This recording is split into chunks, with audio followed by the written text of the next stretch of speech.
everyone. Welcome to the 3rd Annual Mother's Day Climate Rally. All right, try that one more time. Welcome to the 3rd Annual Mother's Day Climate Rally. Who's excited to be here? Awesome. Cool. My name is Kelsey Crane. I work for the Sierra Club Virginia chapter as a climate organizer here in Northern Virginia, working for solutions towards clean energy and cleaner transportation. I'm so excited to be here with you all today. You all could have been out enjoying your Sunday, maybe not outside. Who's really happy we got a rainy day location for this event? Yeah.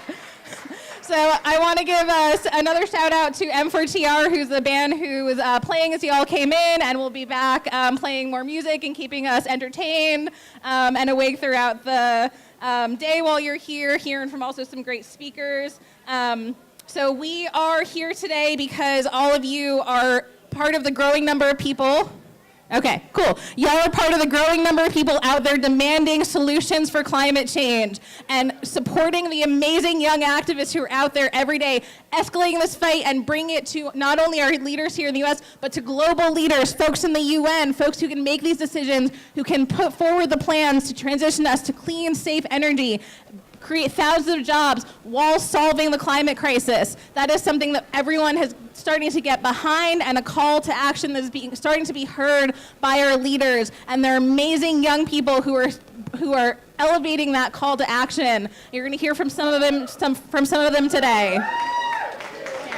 We've also got some local leaders who are hearing those calls to action and stepping up and putting forward really great legislation, starting the Green New Deal Virginia Coalition, doing really great work. Amazing solutions, young activists on college campuses, on high schools and middle schools all over the country that are bringing a voice to these solutions. So I am excited to see the energy here today. I am honored every day that I get to do this work for climate justice. I started my work as a youth activist about 10 years ago, a little longer. So I grew up in a very small town in Broward County.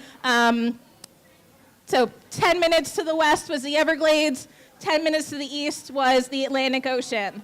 And the idea of climate change was ever present. 4th grade, we took the obligatory trip out to the Everglades, part of our environmental science lessons, and then they pretty much had to drag me out of there to get back on the school bus on the way out of the trip. I had found another small piece of nature that I loved and fell in love with and was like nothing else in the world.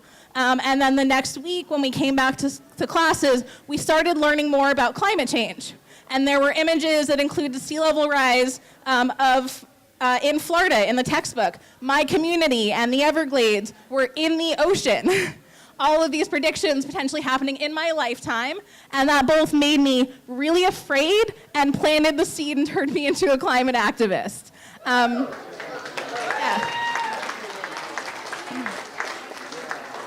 So then by the time I got to college, I was the president of our campus environmental organization, and we were starting to join forces and talk about 100% clean energy in the Southeast, in states like Kentucky and North Carolina, going to 100% clean energy. And those ideas were unheard of. We were having small state conferences and regional conferences talking about transitioning to 100% clean energy and waking people up to the climate crisis, and not only the small solutions that we could do in our homes, but the need for our leaders to be taking action and really looking at this as a big issue. And then in 2007, November 2007, I got to be part of the first ever Youth Climate Summit. It happened in the University of Maryland. 6,000 young people got together to talk about how do we solve the climate crisis.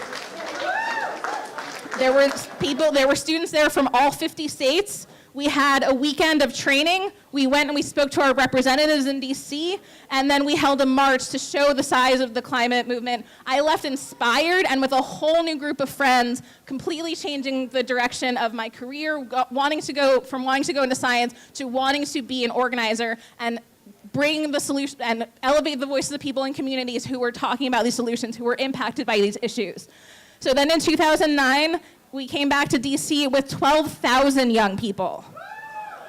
Yeah. And then in 2011, we came back with 11,000 people again and lobbied and marched and trained more young people. We heard from young people who had mines and coal plants and fracking wells in their communities, talking about the impacts that we're seeing, telling the stories, and also talking about how they were seeing Appalachia left in poverty with undrinkable water and unfarmable land, and the fossil fuel industry had drained all of their resources and taken all the profits out of these communities. So over these years, every time I got to go to one of these summits and be with other young people who cared about these issues and talking about getting corporate profits out of our politics and yeah. And it was, what I was seeing was people power standing toe to toe with corporate polluters in the fossil fuel industry. And for this year and over the last couple of years, we have seen that happening on a greater scale. The silence coming from Congress while we were having all these actions, while we're bringing thousands of young people to DC, while we were lobbying every elected official in every single state, was deafening. The silence that we were hearing from our leaders was deafening. And then just in the last couple of years, when it started to feel like we were making progress, America elected a climate denier to the White House. And as a result of that, I have never seen the climate movement more alive. People saw that threat to all the progress that we were making, and they said no. They said it doesn't matter what he says, it doesn't matter what he does, we have the solutions, and we will move forward with them. And over the last 2 years, we've seen over 1,300 candidates and elected officials sign pledges to stop taking money from fossil fuel executives, putting the health of their communities first. We've seen thousands of young people from Sunrise Movement and other movements flooding the halls of Congress and calling out for the Green New Deal, staging youth climate strikes in cities all over the world, and calling for the movement to 100% clean energy. So the pathway to cut our demand, to transition to 100% clean energy, and to start building more sustainable cities are being seen everywhere. In the US, 121 cities, 11 counties, and 6 states have made the commitment to 100% clean energy by 2050. And on top of that, at least 5 cities in the US have achieved that commitment and are powered by 100% safe, clean energy.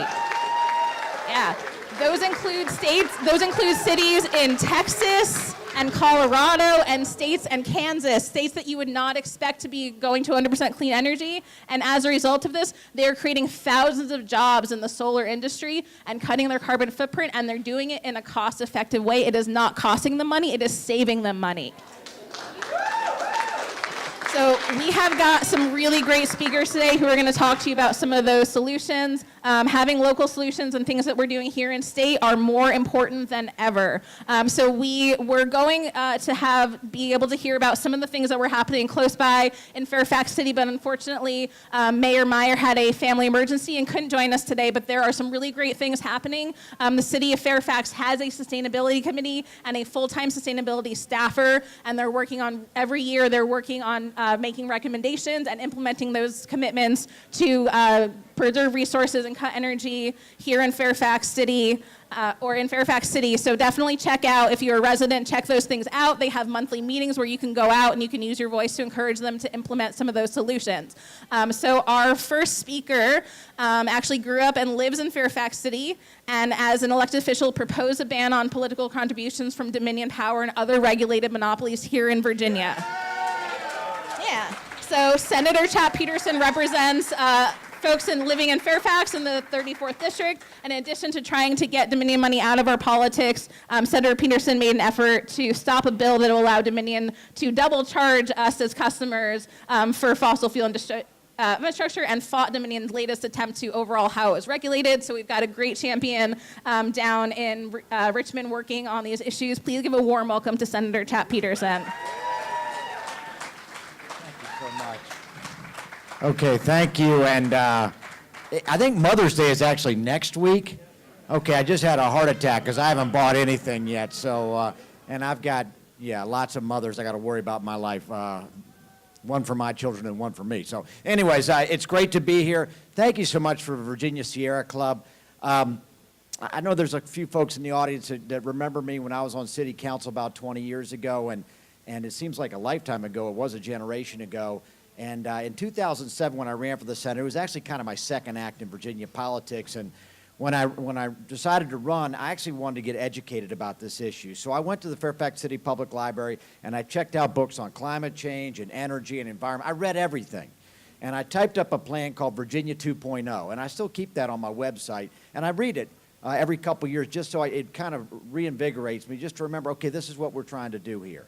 And when I was elected in 2007, I got down to Richmond, and the first bill I filed was for a renewable portfolio standard in Virginia, which was a very modest bill in retrospect. It simply would have required that 10% of our energy in those days, which is, say, 2008, would have been through a renewable portfolio standard. You would have thought that I had introduced Marxism into the United States economy. I mean, it was just defeated, derided, ridiculed, and it ended up getting, I don't even think I got one vote, but it was basically flushed away. So I came back a couple years later, and I brought a bill that would require all state buildings to be LEED certified. And that got defeated the first couple of years. And then one day I was talking to Bob McDonnell, who was the governor. He was a Republican. He's like, hey, that's a really good idea. And I actually got that passed. And then I came back the next year and got the Solar Freedom Act passed, which allows homeowners, even if you're in an HOA that prohibits solar panels, that's an unenforceable covenant under Virginia state law now, thanks to the Solar Freedom Act. So at the time, I thought I was doing really well, but then a couple years ago, as our MC alluded to, I decided to take on the Great White. And the Great White in this state is Dominion Power. And I hope you're booing them and not me, but that's okay.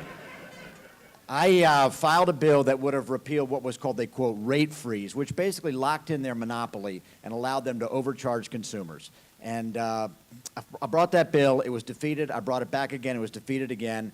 And next year I said, you know what? I'm going to bring a bill to prohibit them from making political contributions. And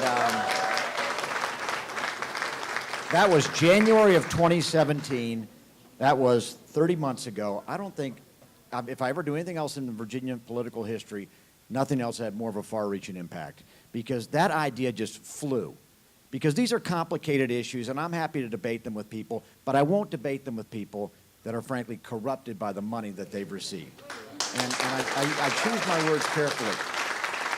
You have to know that when people come to the table in this type of argument, they're arguing based on what's best for the environment, what's best for the citizens, what's best for the ratepayers. And if one corporation is allowed to put in millions of dollars in political contributions into the system, that corrupts the system. I'm sorry, it just does. Listen, I know all about the First Amendment, so don't lecture me on it. Now, speaking of the First Amendment, a year ago, Mountain Valley Pipeline decided to lay pipe through Jefferson National Forest, and some people went up there to protest.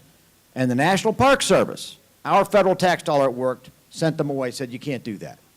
And I said, hold on, that's federal land. That's owned for the benefit of the federal taxpayer. So I filed a lawsuit under the United States First Amendment to reopen the Jefferson National Forest. And I'll tell you this, I'm a commercial attorney, okay? I'm not a First Amendment scholar, so me and my team, we were kind of making this up as we went along. And I drove down there, and by the way, I'm a private attorney. My wife and I co-own our business, so I don't do a lot of pro bono work, okay? So you know if I'm doing it, I got to be feeling it. I got down there to Roanoke, and there's a crowd of, like, cameras and reporters in front of the courthouse, and I'm like, there must be some big murder trial today or something. Well, I got out. It turned out it was for me. And it ended up that suit was not successful, but again, it was one of the first times that people were like, hey, we can take on this pipeline. We can take it on legally. We can take it on politically. And afterwards, there actually was an injunction. In fact, there was multiple injunctions against the pipeline based on water quality issues and all other issues. And frankly, right now, it's all tied up. So the bottom line is, on the ground, even when you're losing, sometimes you're winning.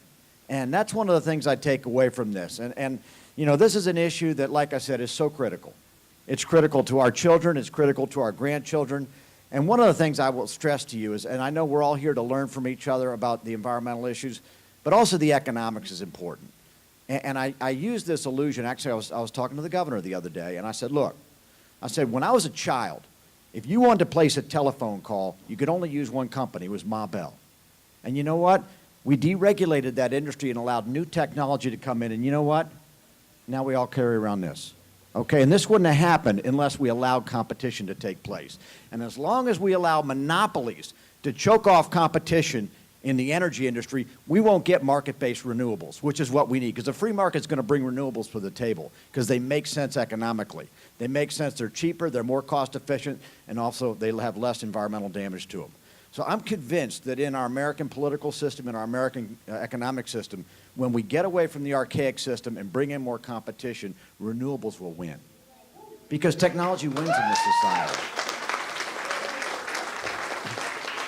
So let me close on one note, and I know I've talked too much, Sean, and thank you for keeping, I know.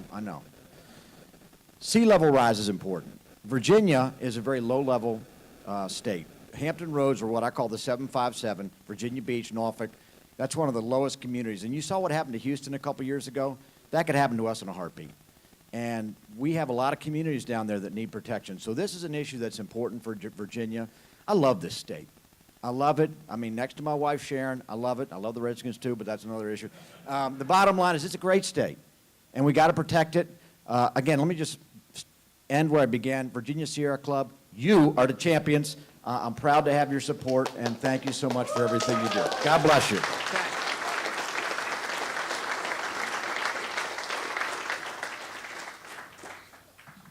Thank you so much, Senator Peterson.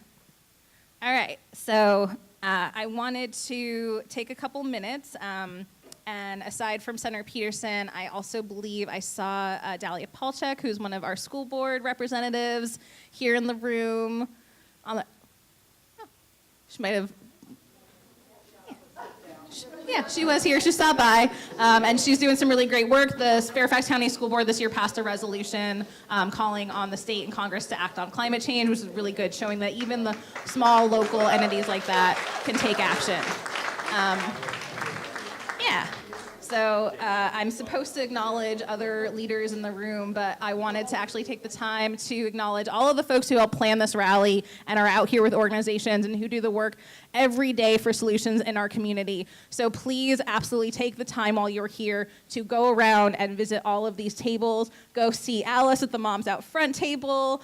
Go see some of the Solar on the School students. I think Wendy, Wendy is over there with some other folks who do really great work trying to get Fairfax County Public Schools to install solar panels on the schools. Go see Liz with Moms Out Front. Go see Katie with Sunrise Movement, James Madison High School. Helene is over there with Fairfax 350. They're trying to get fossil-free Fairfax commitments. Go see Natalie with 350 Loudoun, bringing really great solutions to cut carbon out in Loudoun County. We've got Sierra Club Table. We've got Virginia Student Environmental Coalition, Transparent GMU, Heard and Rest and Invisible, the Indivisible Climate Group, Citizens Climate Lobby. Who else is here? We've got, I'm sorry, Climate Reality Project. How could I forget Climate Reality Project? All of these groups are doing work individually, and we are also working together on bringing climate solutions to our cities, to our counties, and to the state, and talking about what we should be doing federally. I also want to give a shout out and a thanks to Mom's Organic Market for donating all those bananas at the table in the back. Grab one of those. We've also got petitions on all these tables. There's a Virginia Green New Deal petition that you can sign on the front table. That's a piece of butcher block. Everyone who puts their name on that, that'll go around as a tool that we can use to show support behind the Green New Deal in Virginia. And we're also going to take a big photo towards the end of the rally, and that will be something that I'll be sharing on the Sierra Club page, and we'll be asking you all to retweet that. We'll be sharing it on later, and ask you all to tag all of your legislatures to show that there are all these people out here standing up for climate solutions in Virginia. So if you haven't also, sign in at that computer in the front. But yeah, take a few minutes and visit all the tables. M4TR is going to come back up and do another song for y'all, and then we're going to hear from some of our incredible youth speakers. So, cool. So if you want to take a few minutes just to hear M4TR and the music, and then also take some time to, before you leave today, go and sign all the petitions and meet the local groups that are out here. It's not just Sierra Club working on this rally. Really appreciate the shout out from Senator Peterson, but there's so many groups that are bringing this effort here together here today. Let's hear it for Kelsey Crane, MC extraordinaire. Okay, guys. We are very, very happy to have the title of the only local band that has ever written an 8-minute climate change song. And it's because of you, sort of. You might have heard this last year at this event. You might realize that this is a audience participation song. And the song starts about, if you read the IPCC report about how we have 12 years left before we surpass 2.0, that's the first 4 minutes of this song. But if you guys want to change it, if you're excited about all of these movements, Sunrise Movement, Climate Reality, Sierra Club, if everyone's excited about 3 proposals, Green New Deal, Beto's climate plan, and Jay Inslee's climate plan, we've got competitive moonshots being discussed in this country. Climate change is the #1 issue among people voting Democrats in the nation. That is progress, so let's hear it for that, huh?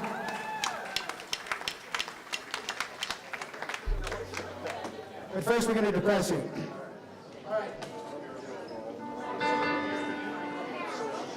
We're going to teach you, you're going to learn as the song goes along, okay? This is called One Angry Mother. Please forgive us, Mother, for we know not what we do. Storms on the horizon, they are coming into view. Shall we wait until the seas rise? The tempest starts sing to us a new song when the skies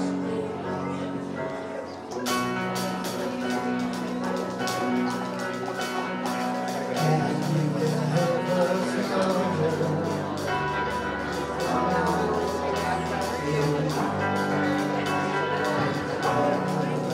lost prophets nature on the however well we build our new castles when our shorelines are to see riding children's souls.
Syndrome by proxy, a subtle poison that we can't pay. You are one angry mother, I feel to try his bone.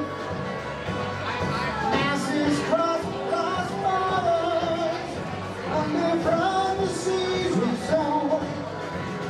Nothing grows within this border, I don't buy it too cheaply.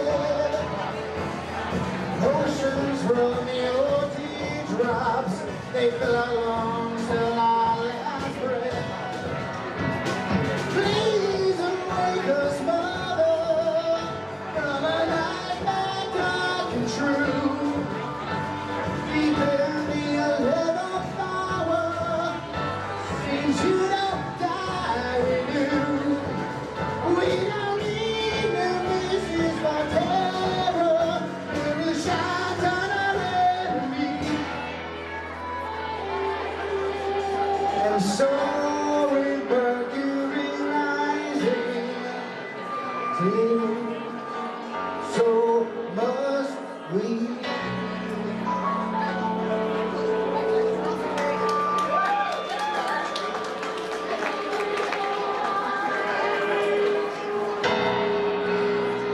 I want you guys to count back with us from the 11th hour. 11.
Rise up, love is a hurricane that flows upon the ocean blue.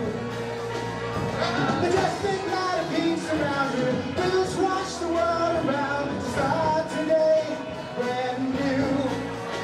Rise up.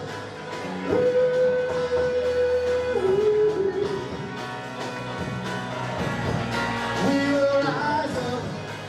The clouds are parting now. We step into the shining sun. Rise up. A pastor gives a vow, a second chance for everyone. Within your comes lies the power, bringing hopes in every flower. A new day has begun. Rise up.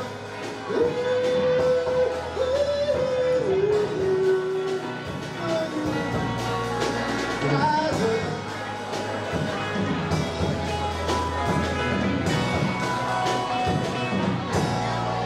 We will rise up, sing with us. You're gonna feel the rain until the sun comes shining through. We will rise up. Love is a hurricane, force upon the ocean blue. Majestic mighty peaks around you, rivers wash the world around. Start today.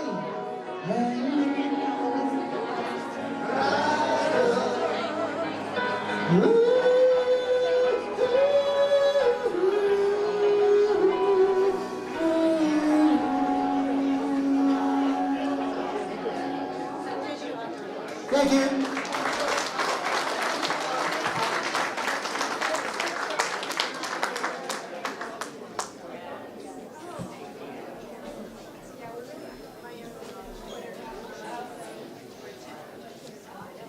Cool. So we have a couple speakers next who are doing really great work right here in our community. So Wendy Gao is a junior at Oakton High School and is a youth leader with Solar on the Schools. I mentioned its initiative to put solar panels on Fairfax County Public Schools, and she's also involved in several other groups working for clean renewable energy. So Wendy got involved because she sees climate change as an issue that threatens all living creatures and systems of life, and clean renewable energy is a solution to that issue. And Mitra Kshani is a biology student and a master's student at George Mason University. She's working on her thesis studying environmental health impacts of hydraulic fracturing and wastewater spills. She's actively involved in the environmental and climate justice movement with several youth-led organizations. She founded a chapter of the Virginia Student Environmental Coalition at Mason 2 years ago, has served as a youth delegate to the World Bank spring meetings, Sustain Us to push for clean climate finance, and has been involved with Sunrise Movement for over a year. So please welcome Wendy Gao and Mitra Kshani to speak on their local work.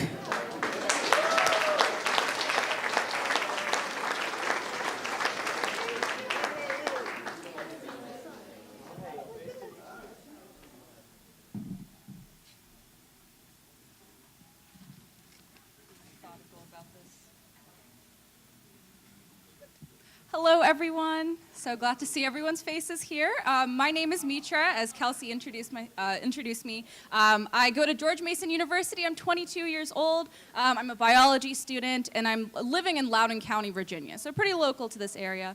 And in honor of this being a Mother's Day climate rally, I wanted to pay a little homage to my own mom, who couldn't be here today, but I promised her I would read this speech to her when I go home.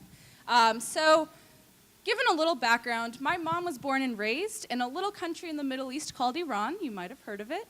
And when I was growing up, she would always tell my brother and I stories about the landscape of her home country. So where lush, verdant meadows, towering mountain ranges, great salt lakes, and mystifying deserts coexisted. And they could tell the story of this ancient civilization that was passed down generation after generation to my brother and I. And this land I have never set foot in, not once in my life, but I still feel like I've lived there all my life through her stories. I myself was born in Vancouver, Canada. It's a little louder. Woo! Vancouver, British Columbia, Canada. Right next to the Pacific coast, right next to the water. And as a young girl, my mother would take me to the beach when I was growing up, and 5-year-old dreams would come true in tidal pools. And the silhouette of old-growth forests and archaic glaciers and mountains were always in my backyard. And then for the last decade and a half of my life, I've grown up here in Northern Virginia, so quite a change of scenery from the Pacific Northwest, but still, interestingly enough, it was here in Northern Virginia that I learned, that my mother taught me actually, of the power the earth has to heal us. So as an anxious teenager, I'm sure as many of us were, my mom would force me to go outside with her on intentional nature walks where I would cleanse my soul, and we would walk side by side in nature and let it soften us and calm our fears and our worries and our stress as a respite from the rest of the world. So now that world that my mother was showing me growing up is constantly changing, right? In Iran, prolonged drought and desertification due to rising temperatures and mismanagement of watersheds has left many of our watersheds almost bone dry. In British Columbia, rising sea levels and melting ice caps threaten heavily populated coastal communities. And to top it off, the Trans Mountain Pipeline, set to carry up to 800,000 barrels of crude oil per day, still beckons at the door of our province. And it's threatening our clean air, clean water, and the sovereignty and rights of indigenous communities that live there, that pipeline would drill through their land. And then in Virginia, in our shared home here today, our forests, our streams, our watersheds, the precious wildlife, especially in Southwest Virginia, are being threatened by deforestation, by clear cutting, as oil and gas money continues to buy out our politicians and decision makers, where together they can bypass permitting systems to construct these destructive and unnecessary fossil fuel infrastructure through our earth. So, as you can tell, environmental misconduct and climate change are not mutually exclusive, and they are not isolated phenomena either. No country, state, city, or person or community is going to be immune to the effects of a changing climate. And this is all going to hold true if we continue on the trajectory that we are on today. Now, I say we as if you and me and everyday people have caused this problem that we're in today. But I want to change that conversation. So many of our representatives, as we know, and politicians, yes, those very same ones that are supposed to represent us and our best interests, which include the right to a livable future, to clean air and clean water, have neglected to recognize the scale of the climate crisis. The science has been in for decades. We know this. The debate has been over for almost decades. And we are currently in a state of climate emergency. So we know that a changing climate will continue to perpetuate uncertainty, inequality, and stress. It is a force multiplier, particularly for vulnerable communities, communities of color, low-income communities, and those that live on the front lines of toxic industries. And future generations, including my own and those that will come after me, we have collectively been seen as collateral in the exploitative malfeasance of the fossil fuel industry and elected officials whose bottom line is continuously replenished by big oil and gas, unabated and unchecked. But I have a feeling that that's about to change, and I have a feeling when I look at this crowd today. So, as Butch mentioned, I think today climate change is already the top issue for the Democratic primary voters going into the 2020 elections. I think we did that. In Virginia, legal challenges continue to stifle Dominion Energy's construction of the Atlantic Coast Pipeline, while tree sits, blockades, and people-powered grassroots organizing continues to slow work on the Mountain Valley Pipeline too. And again, we did that. As the Virginia state legislature elections are coming up, we have to go all in to make sure that we kick Dominion Energy and its buddies to the curb and keep fossil fuel finance out of our elections. So, on that same breath, we need to be working with the policymakers and representatives that are representing us, like Delegate Guzman, who I'm not sure is here today, but also Sam Rasool, and others, and to push hard and relentlessly for a Green New Deal in Virginia, whether that includes upscaling renewable energy, technology, retrofitting buildings and universities to be more energy efficient, or transforming our agricultural sector to one that is sustainable not only for the land and the water and the air, but for the farmers who depend on them. And on that same breath, I want to talk about a just transition to renewable energy. So what do I mean by a just transition? Well, first, I always like to think about the millions of workers that are in the fossil fuel industry right now that will have to transition out of that workplace into this Green New Deal future. I think about the communities of color, the low-income communities, and the indigenous communities who are impacted by polluting industries, by land grabs, by climate disasters first and worst. And in order to build a relationship with a regenerative economy and a renewable energy economy after decades of living through an extractive one, the power has to shift to the people. It has to shift to us here today, where workers and communities have the autonomy to make decisions that impact their lives rather than being ignored and neglected as they have in the past. So reaching net zero emissions in the next decade is ambitious, I know, and I admit it sounds like a long shot. But today it's the best chance we've got, and we have to try and try together. Thank you.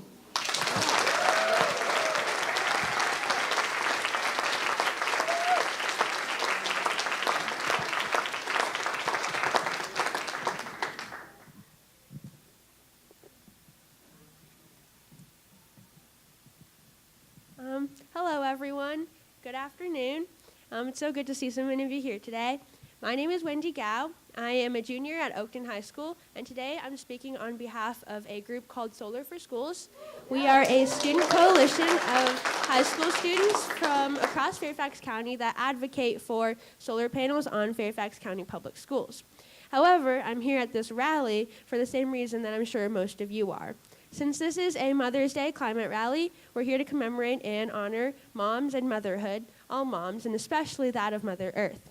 Ultimately, Mother's Day is a celebration of life, the lives that our moms have lived and the lives that we live because of them. As such, this day is very much a day for remembering the 4.5 billion years that our Earth has revolved around the sun and the 200,000 years of humanity that Earth has sustained. However, we cannot discuss both of these numbers without discussing the havoc that humankind has wrought upon Mother Earth in such a short time span. That is also why we are here today. Earth is in dire need of our help, and unfortunately, it is by the hands of her very own that we find Mother Earth in the situation that she is in today. When I was in grade school, I read a children's book called The Giving Tree by Shel Silverstein. I'm sure that many of you guys have read the book as well, or have heard of it. It is a pretty popular book. But for those of you who haven't, it is about a tree that becomes friends with a little boy. And when the boy is young, the tree and the boy play together. He climbs her trunk and he swings by her branches. But as time goes on, the boy grows older, and he returns to the tree only to ask for things. First, he comes back to ask for her apples to sell for money, and then to cut down her branches to build a house. He continues to ask until there is nothing left of the tree, save for a stump. In my mind, this is comparable to what humans have done to Earth. We take such great pride in our civilization, technology, and innovation, as well as the power of the individual and the profundity that lies in being a human, yet we fail to realize that there are limits to our development. So we continue to take from our giving tree. We continue to frack and mine and drill without end. And now we are nearing the brink of time for our giving tree, and we only have 11 years to reverse everything. However, I do agree that there is something profound about being human and being a child of Mother Earth. Humanity has found itself in times of crises many a time before, although probably not as dire as the ones that we face today. But I believe that we are capable of change, and the people in this room are proof that there is still hope and there is still time for our Earth. But I think that the brightest beacon of hope for Mother Earth shines through in today's youth. At the very beginning of my long spiel, I mentioned a group that I'm a part of called Solar for Schools, and I have my peers over here sitting in the audience. And I want to talk about the amazing young people that I've gotten to work with and some of the things that we have accomplished. So the Solar for Schools initiative began in the winter of 2016 with 3 seniors from James Madison High School, Sam Resson, Joyce Chang, and Casey Grage, who are our project's torchbearers. They spoke at a school board meeting in favor of implementing solar panels with a financing mechanism called a power purchase agreement. And since then, they have graduated, but I, alongside other students in Fairfax County, have carried on their work since. So in the community, we've made our presence known by speaking at school board meetings and other community events. We've also gained traction by collecting more than 1,600 signatures through our Sierra Club petition.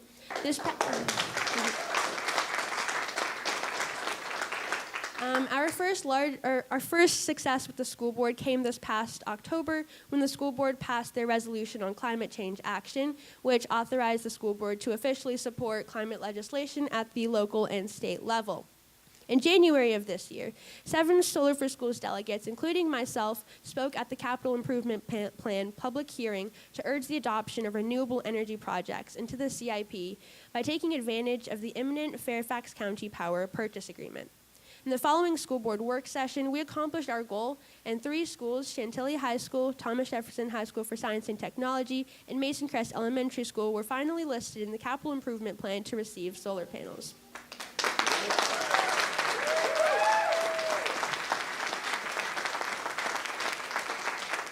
And just earlier this month, our Fairfax County government announced that they would seek bids to install solar panels at more than 200 school and government buildings.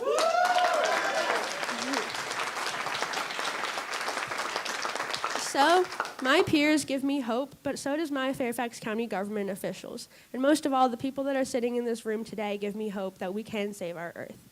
Together, I believe that we can protect our future. Thank you.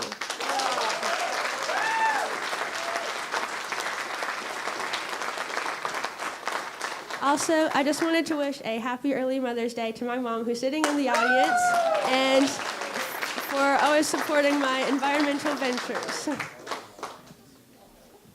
Give another hand for Meecher and Wendy. Yeah.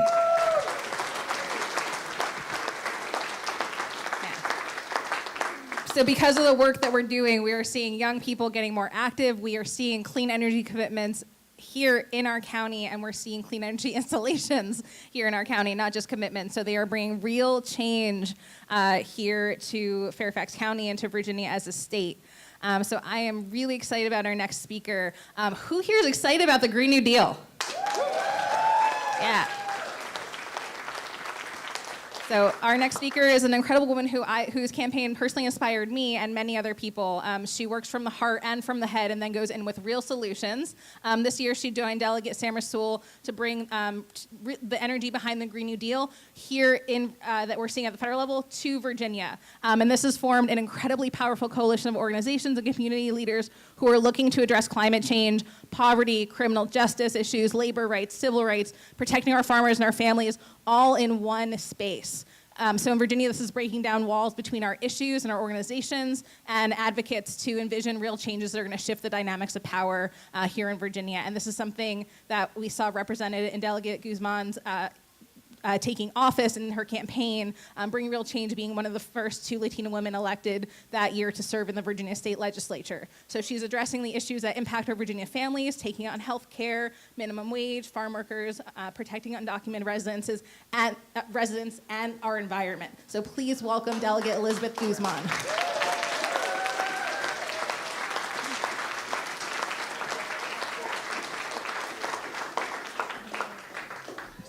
All right, thank you. Thank you, good afternoon.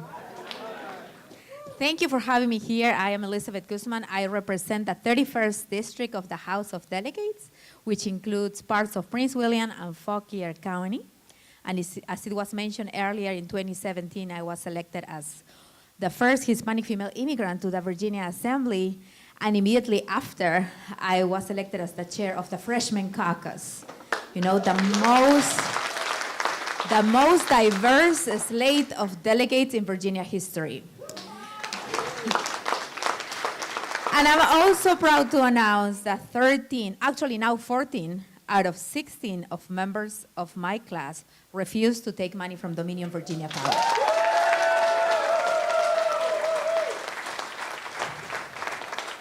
Well, I'm here today. I'm so excited to see so many familiar faces that I have been campaigning with them for a long time, since 2016, and now we have another presidential primary around the corner. I mean, time just flies, and it's a good thing there is an election every year in Virginia so we can hold our elected officials accountable, right? Yeah. It's very important. So I'm here to talk about the Green New Deal and what is it about. So the Green New Deal, it's about having Virginia going 100% renewable by 2035. But it is not only protecting the environment, but we also wanted to protect the communities. So nothing happens, again, like it's going through with Union Hill. And we want to make sure that we have systems in place so we protect communities and we protect the people as well. Some people may tell you it's impossible. What are you talking about? There's no way. But for my fellow Democrats who have been around for a while, we know that President Obama was already talking about it in 2008. Unfortunately, the majority of Congress was taken away from us, and then things changed. And somehow, Democrats wanted to align with Republicans and becoming corporate Democrats. But we are becoming more aware of things that are happening. In 2017, many progressives ran for office. And we brought change to the Virginia Assembly. For so long in Prince William County, we were dealing with Dominion at the Possum Point.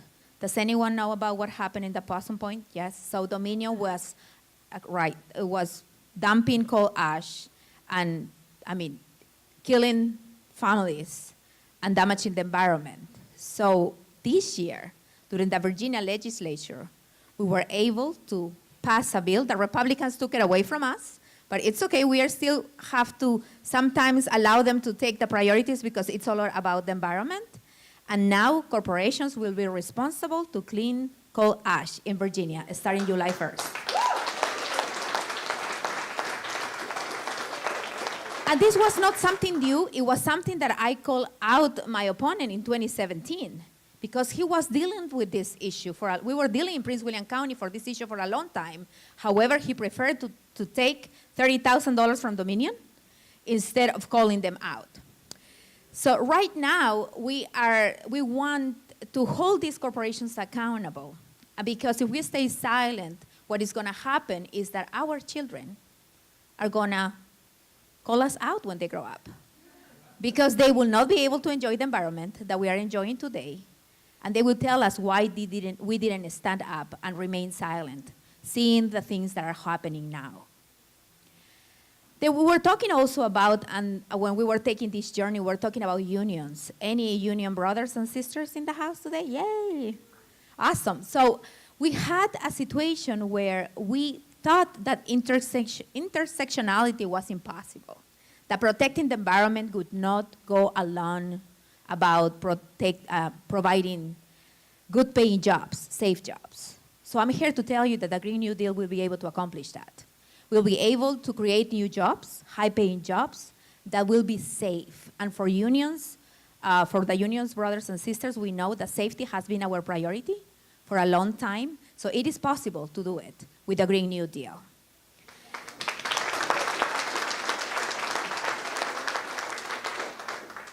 My ask for today is that there is an election year. We have an important election, school board, local office, the House and the Senate, and you need to call your representatives, starting from the federal government up to school board, because we need more allies.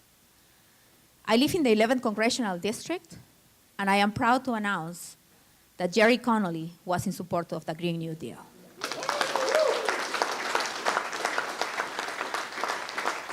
So for those that we are senior Democrats, we know that that is a win situation. It was almost impossible a year ago.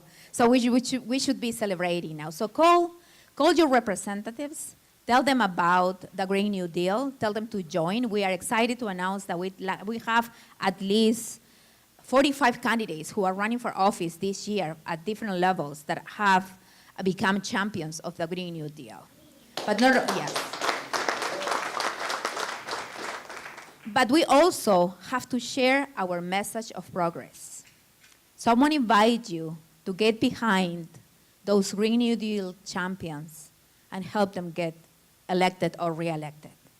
Go and knock on doors, bring us more allies, share this message of programs, and together, our commitment is going to be to have, with the majority in the House of Delegates and with your help, you will see the Green New Deal in 2020 in Virginia.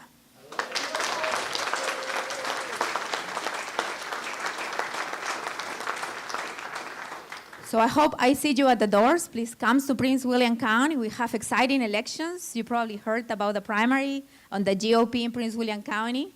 So the candidate that won the chairmanship candidacy for the Republican Party is awful. I'm just going to put it out there.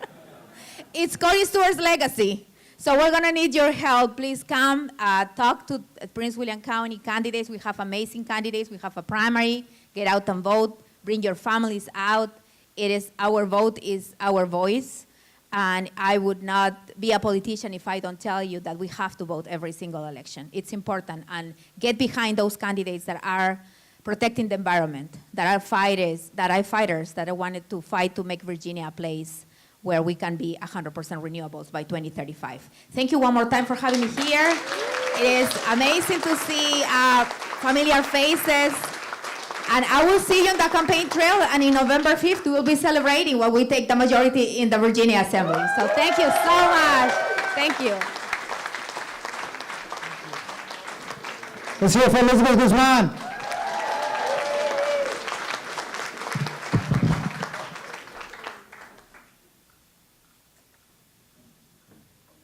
Before I introduce our next speaker, I want everyone to think about what they were doing when they were 13 years old. So for me, it was pretty much getting through middle school and the awkward time of life. So our next speaker is Alexandria Villaseñor, and she is a 13-year-old climate activist living in New York City. So after being frustrated by the lack of progress in COP24 and inspired by Swedish climate activist Greta Thunberg, Alexandria began her own solo weekly climate school strike for climate in front of the UN national headquarters in New York City on December 14th, 2018. And soon after, Alexandria became a national and international organizer for the first time ever on the Global Youth Climate Strike, which occurred on March 15th of this year. And that historic climate strike mobilized 1.6 million youth from 123 countries to demand climate action.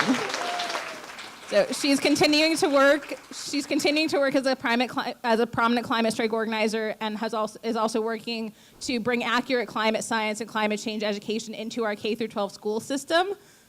So at 13, planning a climate strike that engages 1.6 million young people. So Alexandria is also joined by her mother, Kristen Hoag, who is a graduate student achieving a master's in climate and society at the program at Columbia University.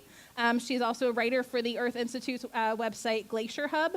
And prior to attending Columbia, Kristen completed her BA in English at UC Davis in 2018. She has been a fellow with the Office of the President's Carbon Neutrality Initiative, and will continue to pursue her PhD at UC Davis this fall, researching climate change mitigation and the intersection of climate change and culture. No wonder she raised the 13th climate activist. Kristen is a proud first-generation college student and spent many years balancing family employment and college studies, and she's quite honored to be the mother of a 13-year-old climate activist, Alexandria Villaseñor. So please welcome Alexandria and Kristen to the stage. They're both going to speak about their incredible work.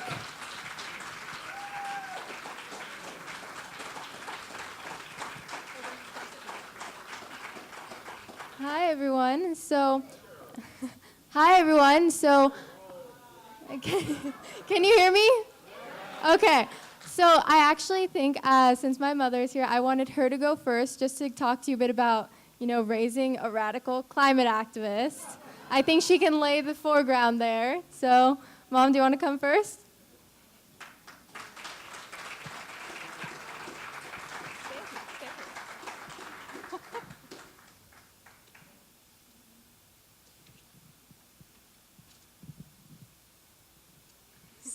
Hi everyone. I am Kristen Hoag, and I am the mother of Alexandria Villaseñor. And first of all, I wanted to talk about being a mother, because this is a Mother's Day rally, and we're talking about the repoliticization of Mother's Day. And so I just wanted to give you a little bit of information about myself as a mother. Alexandria is actually the youngest of 5 children. So I have a 25-year-old, a 23-year-old, a 21-year-old, a 19-year-old, and then, 6 years later, a 13-year-old. And, being a mother of 5 children, I've done a lot of advocating for my children, a lot of actual political work. I've advocated for my children in the school system. I've advocated for my children. I have a child with a disability, and I've advocated in the disabilities system and in the education system. I've advocated for an ill child in the healthcare system. And so I wanted to just briefly recall, there's a famous 1970 essay by Carol Hanisch, and she's a feminist, and her essay was, "The Personal is Political." And her essay acknowledges the connection between our personal experience and larger social and political structures. And when you look at the work that mothers do, being a mother is a political experience. And so now, as I've gone to graduate school, I've taken on like the biggest advocate for my child as a mother. And I'm advocating for my child with the climate. Sort of the largest structure that I've had to advocate for my child in. And just a couple more things about climate, because I study climate change at Columbia University, and I wanted to talk about how climate it's really close to our families, it's close to our children, it's closer than we think.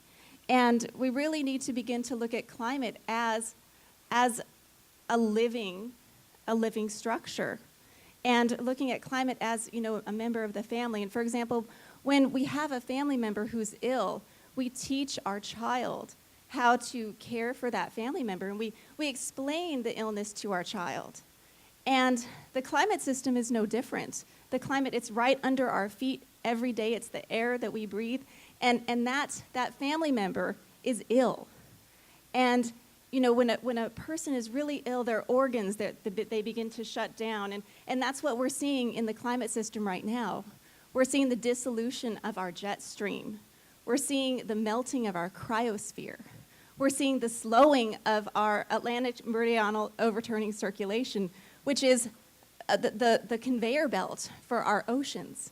So each of these Earth systems, it's like an organ for the planet that has become ill. And it's our responsibility as mothers to teach our children to care for this ill family member that the climate system is. And finally, I wanted to address the elephant in the room. And that is, every single reporter or journalist asks me, because I'm in climate, they say, "Did you put your daughter up to this?" And I wanted to say yes, I absolutely did. And I actually wanted to challenge all of you. I wanted to challenge all of you, and I wanted to point out to all of the mothers in the room how all of you are also putting your children up to this. Every time you encourage your child to sacrifice their time to care for someone less fortunate than themselves, you're teaching your child how to be an activist. When you teach your child to stand up for truth, when you teach your child to have integrity, you are teaching your child how to be an activist. And when you teach your child to stand for those in oppressed and marginalized communities when they can't stand for themselves, you are teaching your child how to be an activist. So I think all mothers are responsible for making their children activists just in the parenting process. So now I'd like to introduce my daughter. And Alexandria is 13 years old, and she's in the 7th grade. And we only moved to New York City last August, and she moved with me to attend graduate school. And she's actually attended some graduate school with me because I had classes in the afternoon. And I said, "You have to go and sit in the back of my class. You can't stay home alone in that apartment." So she would sit in the back of the class in like thermodynamics. And I didn't know if she, how much she was paying attention, but obviously she was. And then there was that fateful day in December when she just got mad, and she says, "I'm going to go on strike." It was December 14th. It's the last day of COP24, and I laughed, and both of us thought that this was cute, that maybe she'd write an essay about it and then move on with her life. Neither one of us thought it would get as much attention as it has gotten, and we certainly didn't think that the movement would grow to the place that it's grown. And so now, she's doing some amazing work. So she'll be with me, and she'll be texting and organizing and emailing, and I'm like, "Sweetheart, you have to eat." Sweetheart, it's time for bed. It's like 2 a.m. And she says, no, it's 2 a.m. I have to call Australia. So that's sort of what our life has become. And she has, she's won some really great awards. She was honored at the Tribeca Film Festival with their Disruptor Award this year.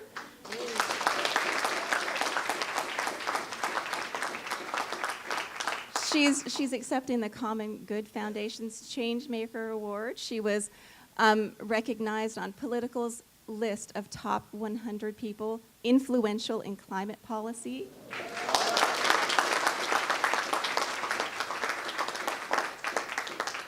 And then we'll be back in Washington, D.C. on May 14th, where she will accept the Earth Day Network's Youth Leadership Award for 2019.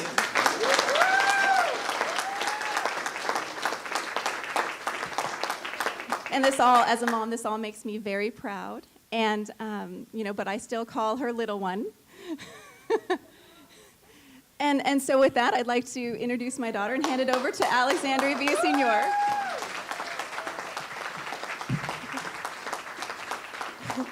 Thank you for that, Mom. Okay, I do have to say, though, she's been amazing. As a teenager, your sleep schedule's already crazy with school. So can you imagine having to get up to go to one of these meetings, going to an organization meeting or something, at like 7 a.m., and so you have to set your alarm, but yet you're too lazy to get up, and your mom's there waking you up because you have to go speak somewhere. It's quite an experience, so thank you, Mom.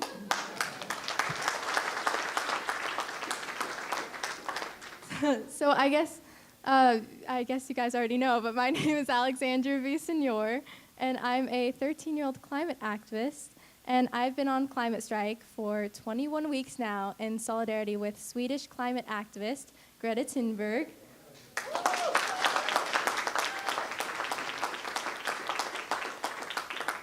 So for months now, students all over the world have stepped up to take responsibility for climate in action. But we shouldn't have to do this. If adults in power did their job, then we wouldn't really be in a climate emergency. And young people like me wouldn't have to worry about our future. When I moved to New York City last August, I pictured myself taking walks through Central Park, exploring museums, having a magical holiday season in the greatest city in the world. Now, that all sounds very boring now, of course, and I didn't really intend to become a climate activist, but then last November, I visited family back in Northern California, where I was born and raised, and during my trip, the Paradise Fire broke out and quickly became the worst wildfire in California history. 250 square miles burned, thousands of homes were destroyed, and many people died. To protect my health, my family sent me back to New York City early. When I returned, I researched the effects of climate change, and I learned of Greta Thunberg. Last September, Greta began striking outside the Swedish parliament demanding action from world leaders on climate change. On December 14th, I joined her and began my own climate strike in front of the United Nations headquarters. Through social media, I soon learned of other students striking for climate, and before we knew it, we were organizing together the largest global climate protest in history.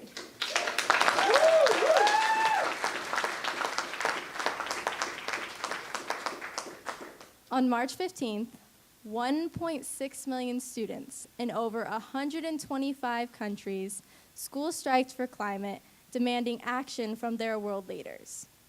A lot of people ask me what the difference is between the youth climate movement in Europe and the youth climate movement here. And what I have to say to that is it's complicated. Personally, I noticed it was difficult to mobilize students to strike in really large numbers, and I didn't know why. First, people in the United States are less secure than those in many European countries. With the healthcare tied to their employment and little or no paid leave, people in the United States don't have the same opportunities for activism as they do in other countries. Our media also doesn't address climate change the same way as in other countries. Here in America, some of our media gives equal time and consideration to what they say is both sides of the climate debate. our media sometimes gives a platform to climate deniers.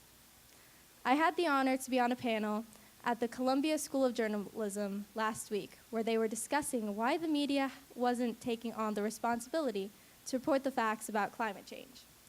I told them the problem with the media is the same thing that's the problem with the fossil fuel industries. It's all for profit. But the climate crisis is real, and it's not for clickbait.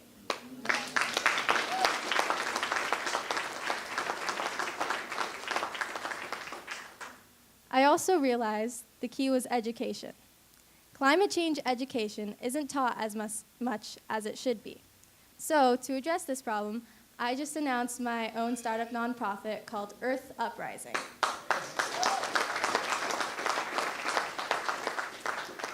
Earth Uprising will teach students about climate change and help them mobilize to take direct action. And part of Earth Uprising is also about working with our adult allies. The youth movement's greatest asset is our adult allies. They can help support us, protect us, and advocate for us. And it's because of those allies and our friends and our family too that we can't ever give up. The rally here doesn't end today, and we must do whatever it takes to force our leaders and policymakers to listen to science and the scientists. The youth movement intends to mobilize in greater numbers than ever seen before in history, and we need everyone to be with us.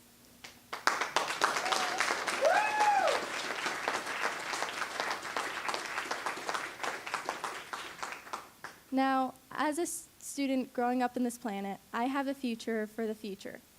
I see a world where human beings live in harmony with the earth, respecting the boundaries of this planet that we call our home. I see a stable climate system where fossil fuels are kept in the ground and their emissions are zero. I see reforestation, ocean cleanup, habitat restoration, an end to pollution, sustainable food systems, and renewable energy. We have to start imagining a new future now in order to make it come true. Like I said before, on March 15th, 1.6 million students in over 125 countries went on school strike. And our next global climate strike is on May 24th. We're coming back bigger, better, and more demanding than we ever have been before. As Greta Thunberg says, change is coming whether you like it or not. And thanks to science, the youth will not be stopped. Before I go, I want to lead you in a chant, as we always do at our climate strikes.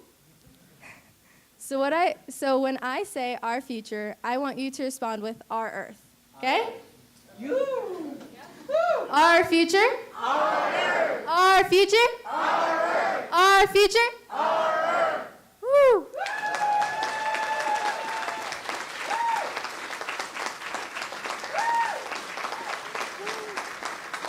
Let's just say I'm much more comfortable at protests. It's now like my home space.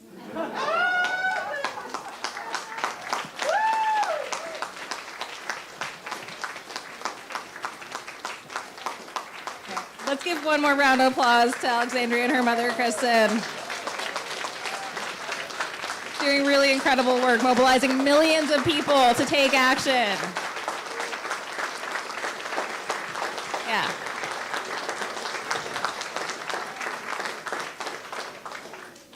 So we have heard from just incredible people of all ages who are taking action and standing up and calling on our leaders to do the work to address climate change, bring about thousands of good jobs, transition us to safe, clean energy. And we have so much momentum in this room and so much energy behind all of those solutions. Just please make sure that you sign the butcher block for the Green New Deal and for clean energy on your way out if you have not already, and make sure you visit all the tables.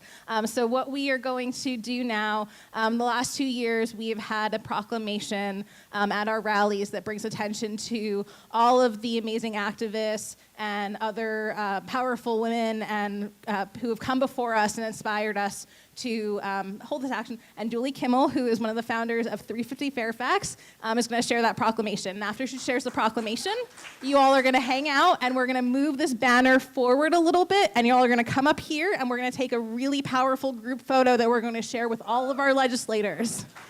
So welcome, Julie, and then hang out for our photo, please.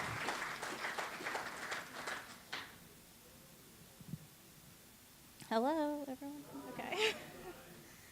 All right, here's the proclamation. Arise, all women who have hearts, whether your baptism be that of water or of tears. Julia Ward Howe wrote these words in 1870 as an appeal for women to unite for worldwide peace on the first Mother's Day. At the time, the United States was rebuilding after the crisis of the Civil War. Today, we face a new crisis, the climate crisis, which threatens to be infinitely more devastating than all the world's wars. Today, we call all mothers, fathers, grandparents, aunts and uncles, teachers, nurses and doctors, caregivers of all kinds, to join us in proclaiming a new Mother's Day, a day in which we unite to address all the unprecedented threat of catastrophic climate change. Standing together, working together, we can use our collective power to ensure that our children, our grandchildren, our great-grandchildren will flourish on a healthy, verdant planet. Already among our ranks are girls and women who inspire, who we can look to with gratitude and for courage and determination. And I'm probably going to butcher a lot of these names. I apologize to everyone in advance. Greta Thunberg, whose Fridays for Future protest outside the Swedish parliament last August inspired a global youth climate movement. Jamie Margolin, the powerhouse 17-year-old who founded 0 Hour and organized youth climate marches across the U.S. during her school lunch hours. Alexandria Villaseñor, who sat outside the UN every Friday for 4 months, going on 5, I guess, in rain, wind, and frigid temperatures to bring attention to a global crisis. Haven Coleman and Isra Hirsi, the teen activists who joined Alexandria to launch Youth Climate Strike US and organize a powerful network of school walkouts across the country. Varshini Prakash, Diana J., Sarah Blazovic, and leaders of the Sunrise Movement, whose November sit-in rattled Nancy Pelosi and launched the Green New Deal. A lot of good stuff happened this year, huh, guys? Okay. Alexandria Ocasio-Cortez, our climate champion across the river in the U.S. House, who stands up to the establishment and gives voice to the vulnerable. And right here in Woodbridge, Elizabeth Guzman, mother of the Virginia Green New Deal.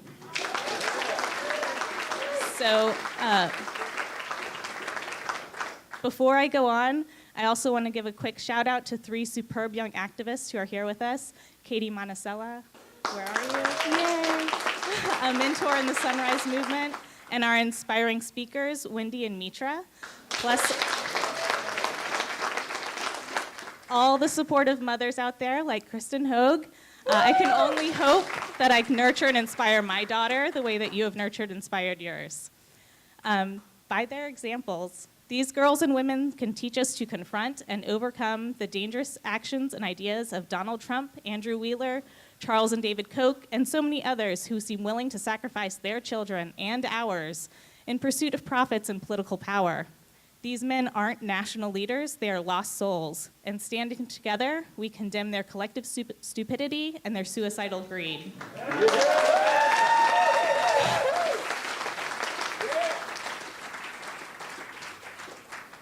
In the name of womanhood, of parenthood, and of humanity, we demand respect and compassion and justice for our children and all future generations. In the absence of action at the national level, we demand action on climate change at the state and local levels. We call on Governor Northam and our legislators to stop the pipelines and all new fossil fuel infrastructure. And we call on them to begin a just transition to a 100% renewable energy future. Today, tomorrow, and the day after that, we'll stand united until this work is done. Thank you.